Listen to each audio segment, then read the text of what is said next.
history about the place.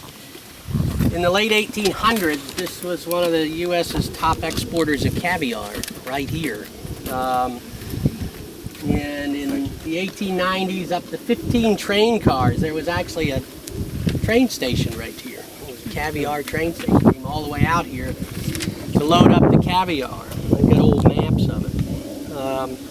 Up to 15 train cars every day came out with caviar and smoked sturgeon.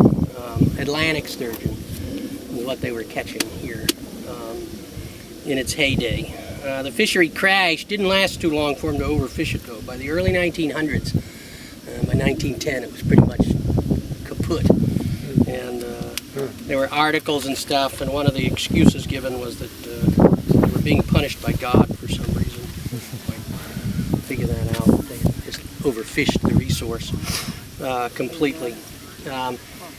Prior to the late 1800s, it's been estimated by the fisheries biologists that there were probably about 180,000 breeding Atlantic sturgeon in the area before they started fishing the daylights out of it. Today, in the Delaware, it's estimated there's between 300 to 500 breeding adults. So that gives you an idea of what's left. And the breeding period has actually moved upstream. So if there was to be a rebirth of caviar, it wouldn't be here, most likely. It would be further upstream where you would want to get the females that are carrying the eggs.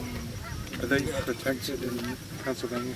Yeah, it's a federally endangered species. So as far as I know, there's no harvesting of them at all anymore.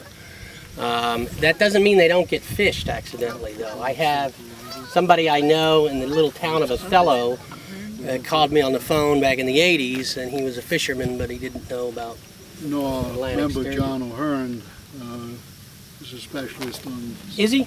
He's a specialist sturgeon, on the Atlantic Did a sturgeon? lot of work Okay. with the Delaware.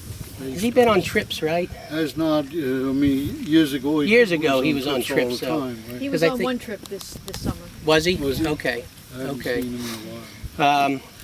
I got a phone call from somebody who lives in Othello, which is a small farming town right by Greenwich, and he had caught an Atlantic sturgeon, but he didn't know what it was, and I had gone out to look at it, and it took up the better part of his picnic table. I've got pictures of it somewhere, and a pretty striking looking fish. It really looks prehistoric with all those plates on it, and it's a striking looking thing. Of course, he didn't know what he had, and then the state came and took it from him. But so they do get fished accidentally sometimes, so they will be pulled out, not deliberately, but accidentally when they're caught on a line. So there is still some taking of them incidentally of them. So that's the quick history of the sturgeon here and the quick history of this town. Now, after the fishing industry went belly up here, and it did go belly up in a hurry, so that by after 1910 you really weren't doing much here in the way of sturgeon. It did persist. There was still a post office here, and it persisted as basically a boating and a fishing community. So there were about 100 people that lived here, and persisted into the 60s actually, before it finally was lost.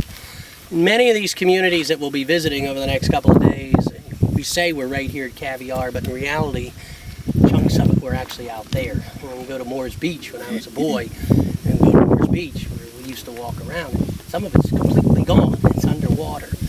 So you have to keep that perspective and get old maps to really get a sense of where some of this was, because the sea level rise has risen so much that it's just, now some of these places are completely underwater. And the sea level rise in the bay is something that's been going on for a long time, and it's not just a recent phenomenon at all.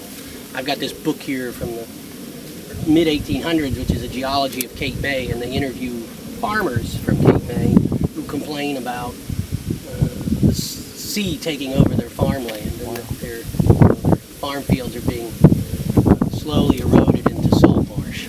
And so it was noticed